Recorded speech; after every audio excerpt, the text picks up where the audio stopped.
Prefeita Raquel Lira. Depois de ouvir Chico e ouvir Gustavo, a mim me cabe apenas ir para a prefeitura trabalhar, porque tem muita coisa para fazer. E os desafios são gigantescos. Mas tudo que a gente ouviu tem a ver com os desafios de quem está numa cidade no século XXI, buscando fazer uma cidade para as pessoas, com as pessoas. Esse é o desafio que a gente tem.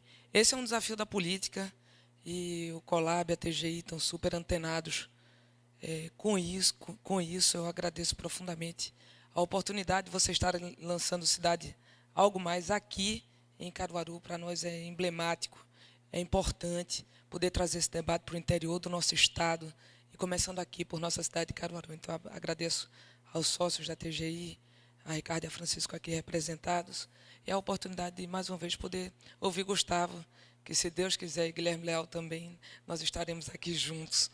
A gente está tentando financiamento há um tempão, não é isso? E parece que ele vai dar certo, para que possa vir para cá, para a gente colocar o Colab rodando na nossa cidade. E quando a gente pensa no Colab rodando numa cidade, vai dizer assim, poxa, mas eu vou abrir, destampar uma panela que está fervilhando, né? Você vai se expor a isso, né? A tudo que está acontecendo em Caruaru. Imagina aqui em Caruaru, destampar a panela da feira, das calçadas, da periferia, da falta de saneamento, do não atendimento do mundo rural. Mas é necessário. Não adianta esconder debaixo do tapete, até porque nós vivemos no século XXI. Todo mundo tem internet, todo mundo se comunica. Temos 2 televisões aqui instaladas, 6 rádios e tantas outras comunitárias, e cada um tem seu blog. Cada comunidade tem sua forma de conversar, já montou seu microblog, já fala pelo Instagram, no Facebook. Cada comunidade rural se fala por si mesmo e a periferia também. Então, quando a gente começou a pensar em discutir Caruaru, não foi para este mandato de prefeita, já vinha fazendo isso enquanto deputada, e isso por isso que puxei Rubem, que trabalhava no Observatório do Recife, para trabalhar lá no gabinete comigo da Assembleia e a gente começar a levantar os indicadores da nossa cidade. Quando a gente começa a olhar para os indicadores que estão postos, a gente percebe que mesmo os parâmetros que estão colocados no movimento de cidades sustentáveis, por exemplo, que é o mais consolidado hoje, talvez, no país, para discutir indicadores de cidades, quando a gente olhava para Caruaru, dizia, tudo bem, mas e o mundo rural? 15% da nossa população vive na área rural. Nós temos uma cidade de 1.000 km². Aí, esse debate a gente levou para o Observatório do Recife, começamos a discutir por dentro, porque não tem indicadores para esse mundo. Então, pensando Caruaru desde outra perspectiva. Um novo olhar de quem está de fora do carro, não é isso, Francisco? Olhar de fora do carro e ver que nós não estamos apenas olhando o núcleo urbano de nossa cidade a partir da Avenida Agamenon Magalhães, onde nós estamos hoje. É esse o desafio que nós temos na nossa linda e grande cidade de Caruaru, da qual todo mundo que é daqui, ou que foi adotado por aqui, tem um orgulho danado, eu sempre falei sobre isso, de ser do país de Caruaru, enche a boca de falar que é de Caruaru, que é cantada e declamada por poetas, mas a gente precisa conseguir enxergar a Caruaru de verdade. A gente tem esse lindo centro urbanizado, esse é o canteiro da Avenida Agamenon Magalhães, que serve para cartão postal e também serve nos domingos para walkability, mas a gente tem essa realidade da periferia, que foi muito escancarada durante as chuvas que aconteceram aqui no dia 28 de maio. Quando está tudo muito quieto, a gente quase não enxerga.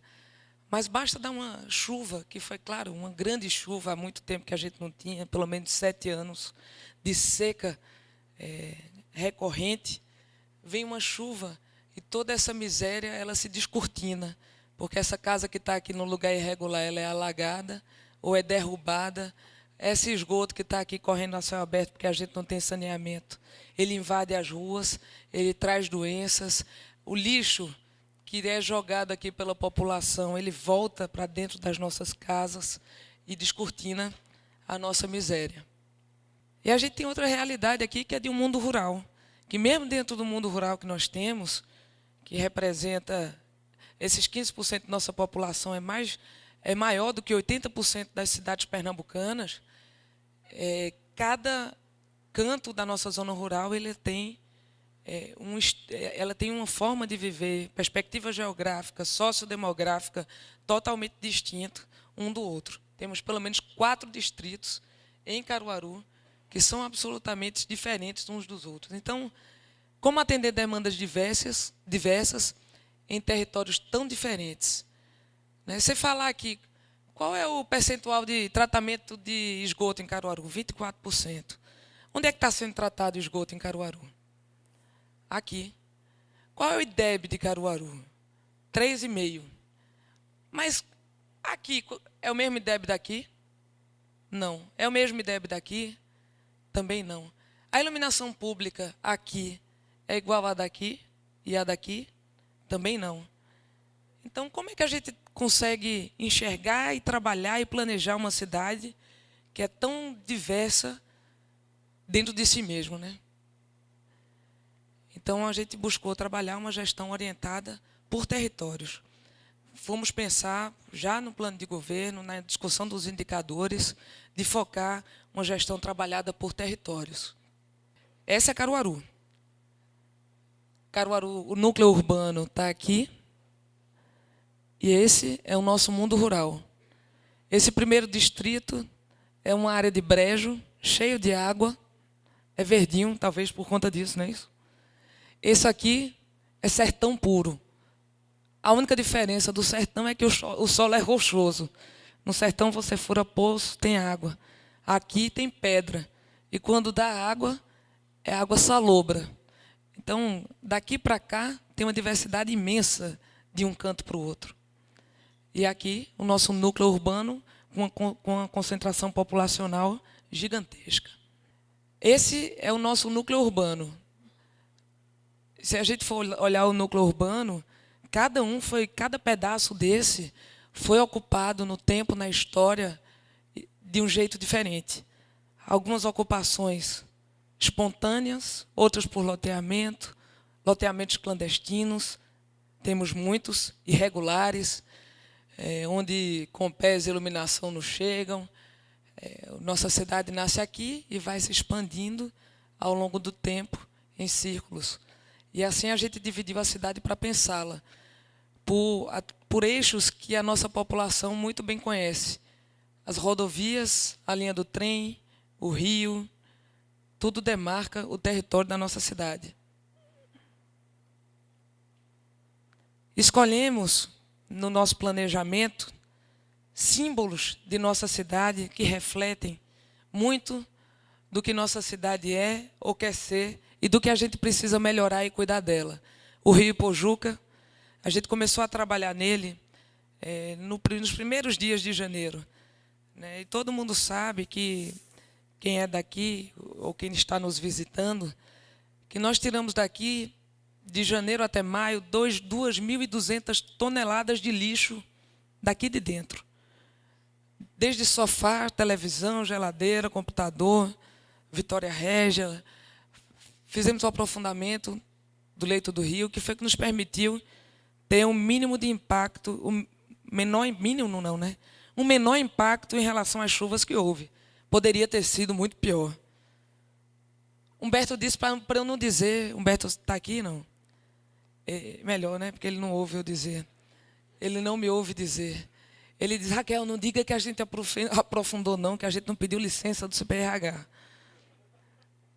Mas fizemos. E ainda bem que a gente fez assim, sem falar com a CPRH. Da próxima vez eu falo.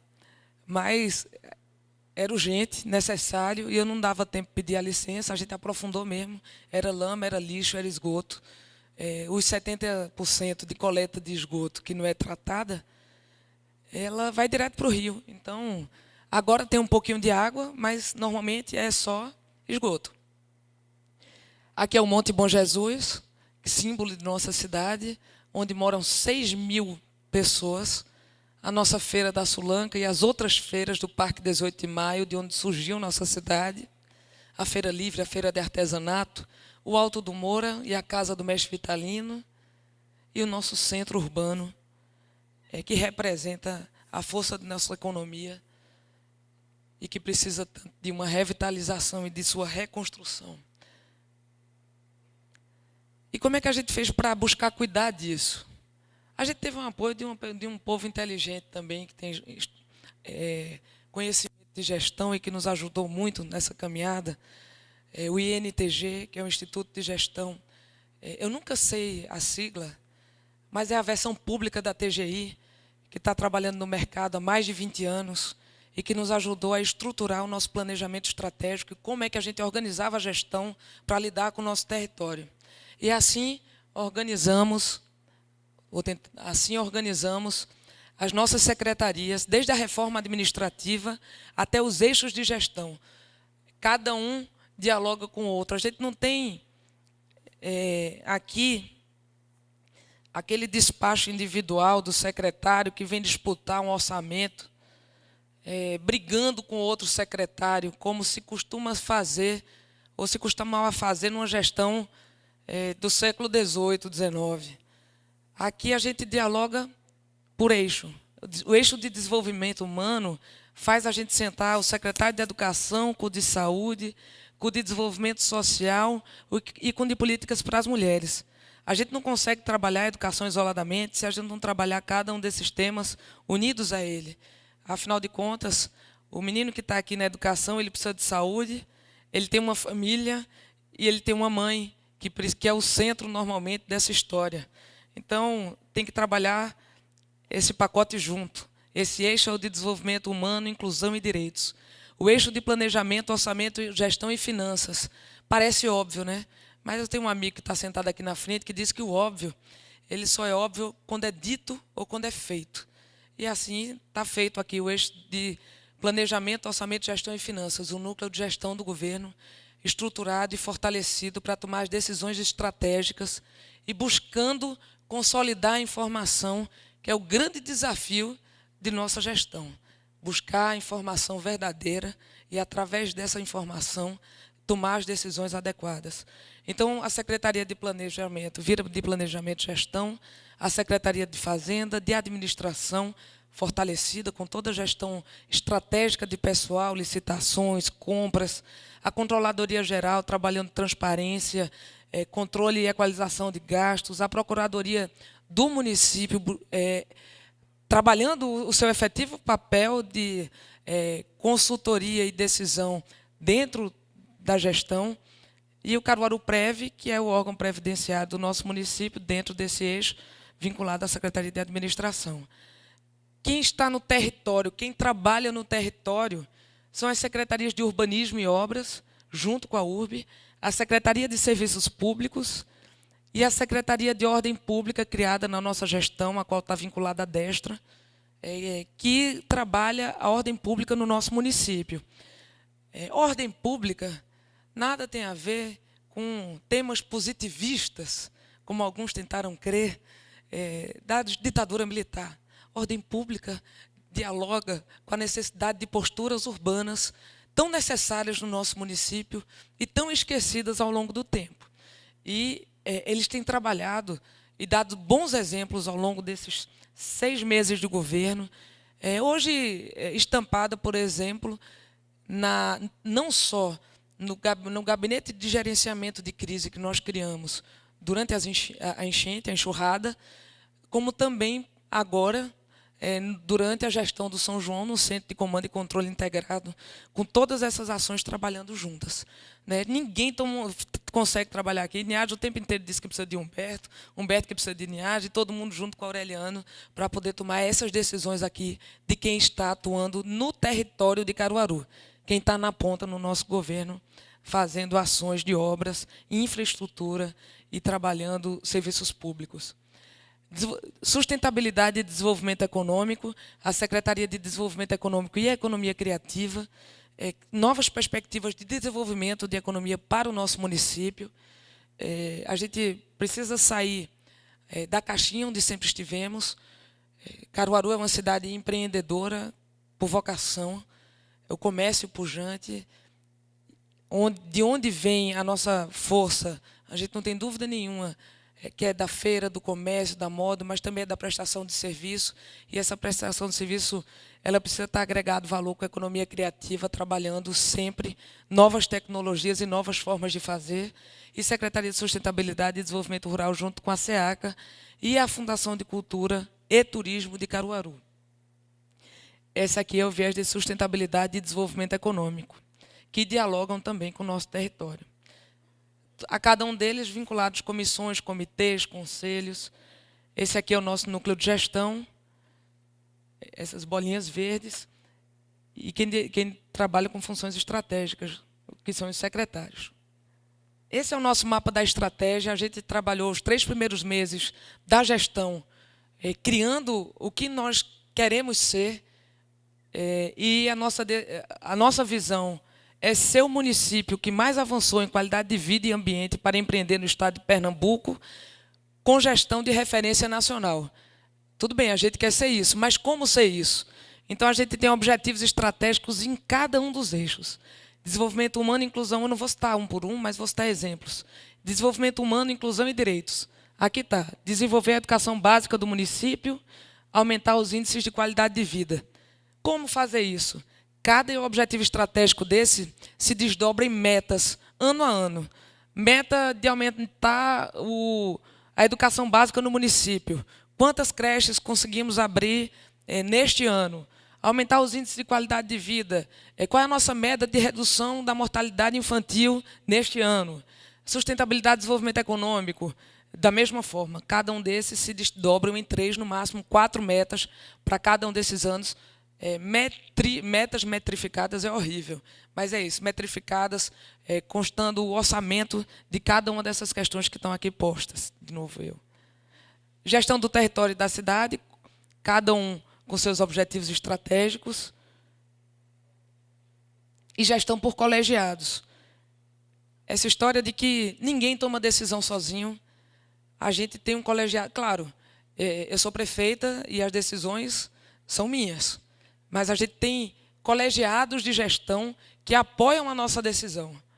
Então, para ter informação estratégica, nós temos núcleo de gestão que se reúne semanalmente, aquele núcleo estratégico do governo. Todas as segundas-feiras temos reunião com o núcleo de gestão para discussão desses temas que são estratégicos. Monitoramento por eixo estratégico também durante a segunda-feira. Fazemos núcleo de gestão e monitoramento estratégico. Então, cada eixo que nós vimos, ele é visto numa segunda-feira, na segunda-feira seguinte é o próximo. Então, uma vez por mês, a gente revê cada eixo estratégico, monitorando as suas metas. Sala de situação. Quando o negócio pega fogo e a gente não consegue dar conta, é uma questão mais pontual, emergencial, a gente chama uma sala de situação. Aqui, falando, embora seja um tema que dialoga com a estratégia, mas ele também dialoga com o emergencial, nós temos uma questão, por exemplo, de ambulantes. Todo mundo que anda na cidade de Caruaru tem percebido um número maior, cada vez maior, de ambulantes na nossa cidade. Muito levado à frente, sem sombra de dúvida, pelo desemprego.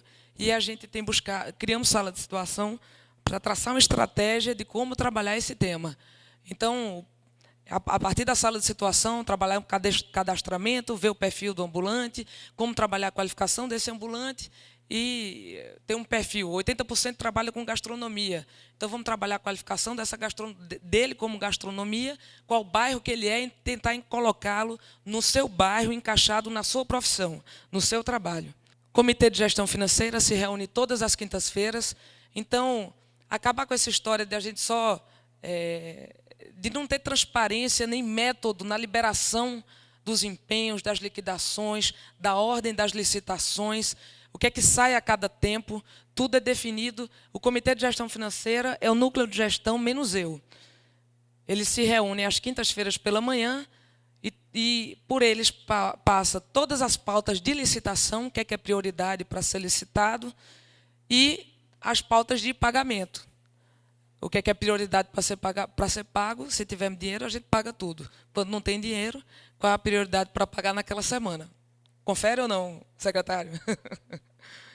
Se tem alguma dúvida sobre a possibilidade de pagamento, especialmente quanto a restos a pagar, os 36 milhões que herdamos do ano passado, por exemplo, cada um dos temas são colocados aqui no comitê, se precisa de um parecer da controladoria, de um parecer da procuradoria, para que a gente possa ir liberando e fazendo os pagamentos pontualmente.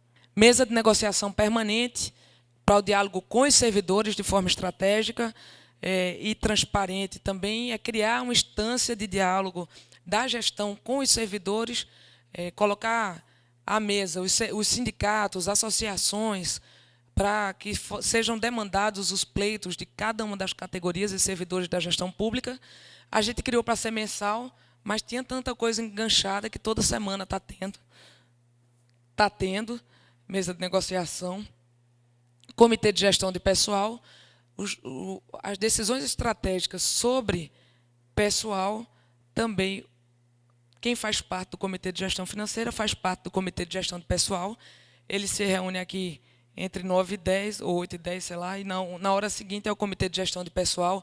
Então, você precisa ter uma seleção simplificada, que são temas que nós estamos discutindo, dimensionamento de quadro, tudo é tratado aqui. E a gente delibera a partir daqui.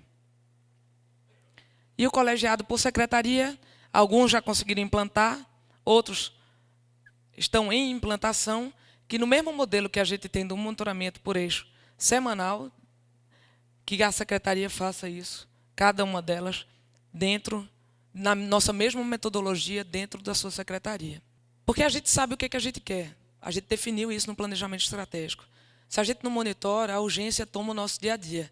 Quem entra na máquina pública, entra dentro de um liquidificador e não sabe como sai de lá. O dia a dia toma vocês. Se não tem alguém ou algum instrumento de gestão que lhe puxe para o estratégico, a gente é moído pelo dia a dia e termina o mandato e não consegue fazer as entregas com que nós nos comprometemos. Tripé da gestão, então. Uma gestão estratégica e integrada, por territórios e lugares símbolos, e participativa e transparente. Como é que se faz participação e transparência? Há diversas metodologias e mecanismos para isso. A forma mais simples é através do diálogo. Eu e vocês, a gente pode conversar. Mas a gente tem, no século XXI, várias tecnologias que nos permitem aproximar o cidadão da gestão. Por exemplo, o Colab. Por exemplo, o portal da transparência. Por exemplo, a ouvidoria. Vários mecanismos que nos permitem, de forma continuada, estar em comunicação com a população, em diálogo com a população. Porque também não adianta. Aí eu posso ter aqui, junto um monte de acadêmico, faço uma gestão perfeita do ponto de vista técnico. Mas se a população não se sentir parte disso, não vai servir para ninguém, eu vou ser desaprovada, a gestão não pertence à população e tudo o que eu fizer, certamente, não vai ter o respaldo nem a legitimidade do sentimento de nossa gente. Então, desde a campanha, a gente fez já uma escuta popular para fazer o nosso plano de governo. Nós ouvimos mais de 1.500 pessoas.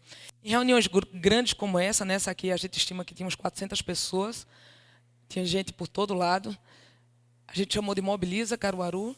Fizemos reuniões com técnicos, alguns deles trabalham no nosso governo hoje, para, depois da ouvida popular, ouvir os técnicos, elaborar as propostas de acordo com o sentimento de nossa gente. E com o que os indicadores nos levavam. A gente elaborou o plano de governo e hoje a gente promove também esses encontros. Esse aqui é para a discussão do plano diretor. Aplicativos, tá? A gente também desenvolveu plataforma no Facebook. A gente colocou no Facebook, escuta, colocamos sites para ouvir sobre o Mobiliza, sobre o plano diretor. E o que a gente busca é engajamento do cidadão. Com quem? Lideranças comunitárias, rurais e urbanas, empresários, conselheiros de políticas públicas, acadêmicos, segmentos profissionais, a população como um todo. a juventude cidadã. Exemplos de participação, do que já acontece hoje. A gente fez no plano diretor esses encontros, a gente fez a metade, falta a consolidação e a pactuação, mas esses aqui já aconteceram, reunimos 553 pessoas nas primeiras etapas. Vamos fazer agora, está atrasado porque teve chuva e teve São João, no dia da chuva ia começar, não, foi 28. Na verdade, a gente vai refazer o calendário, mas 17 de junho, tá? Eu estou atrasada, eu estou doida. 17 de junho começa em Serra Velha, por isso que Ramil me disse que eu ia encontrar com ele lá. 17 de junho começa em Serra Velha, a gente termina dia 31 de julho, para encaminhar o PPA já no comecinho de agosto para a Câmara de Vereadores. Essas são as reuniões. A gente também vai abrir a possibilidade de escuta pela internet, e todo mundo pode opinar.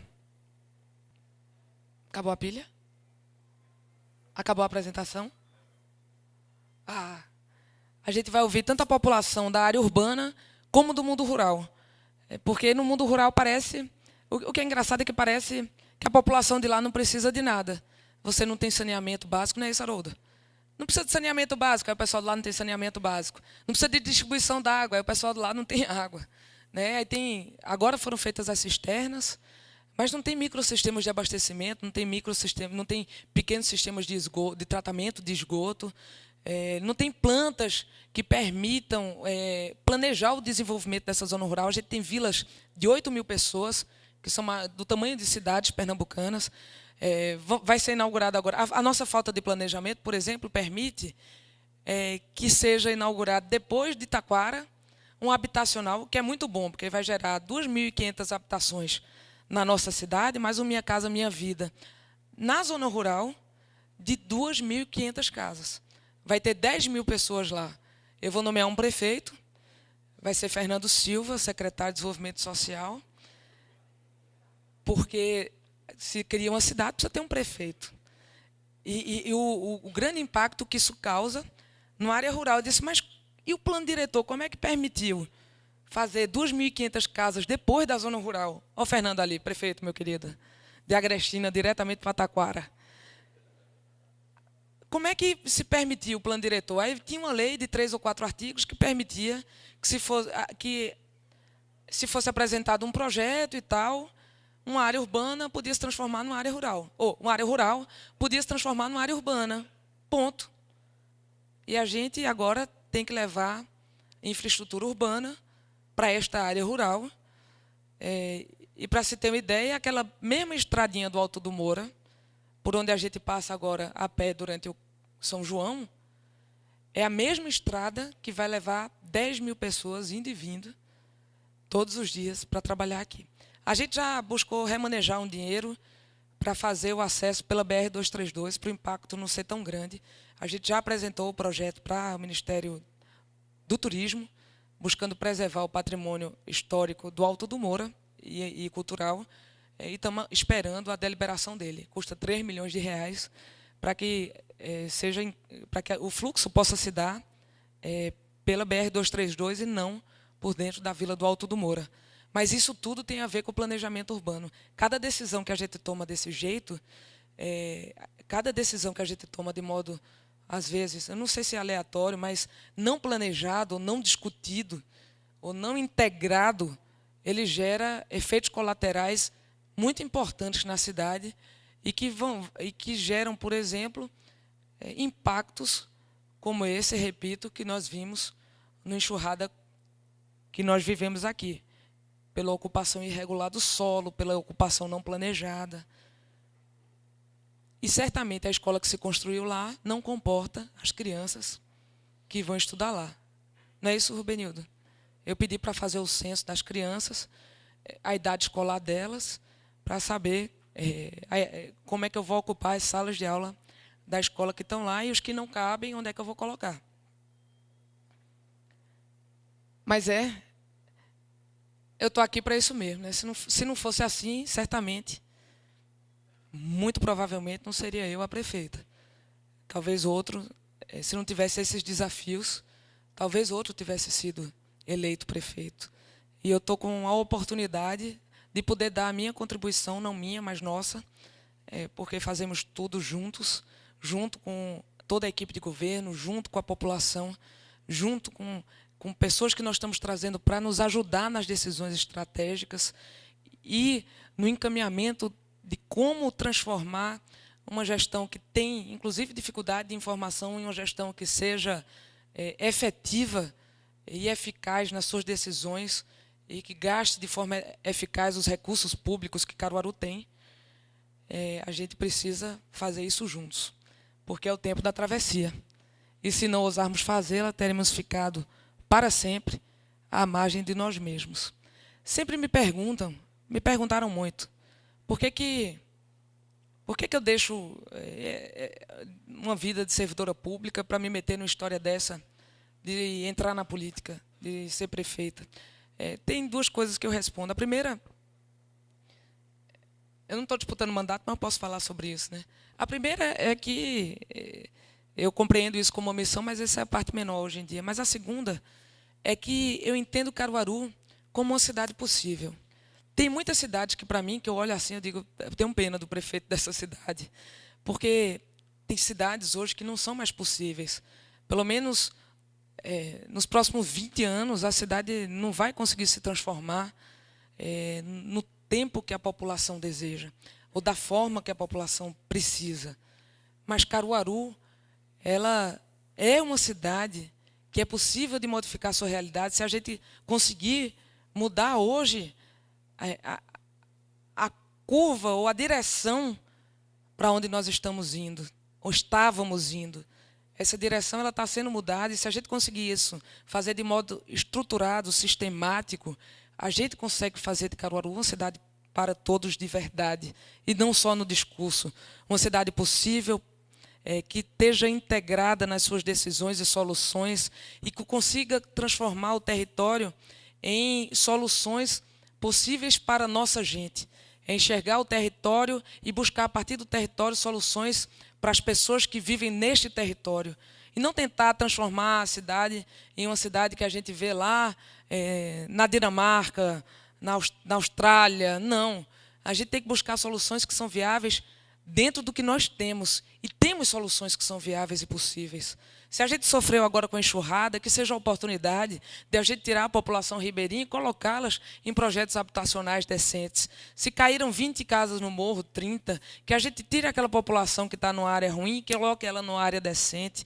Se há a possibilidade de a gente fazer saneamento básico e escolas, que a gente invista e nessas áreas onde são fundamentais e estruturadoras num curto e médio prazo para a nossa cidade. Eu entendo Caruaru como uma cidade possível, e por isso que tenho dedicado, junto com tanta gente que acredita nisso também, os melhores anos de minha vida a ela. Muito obrigada.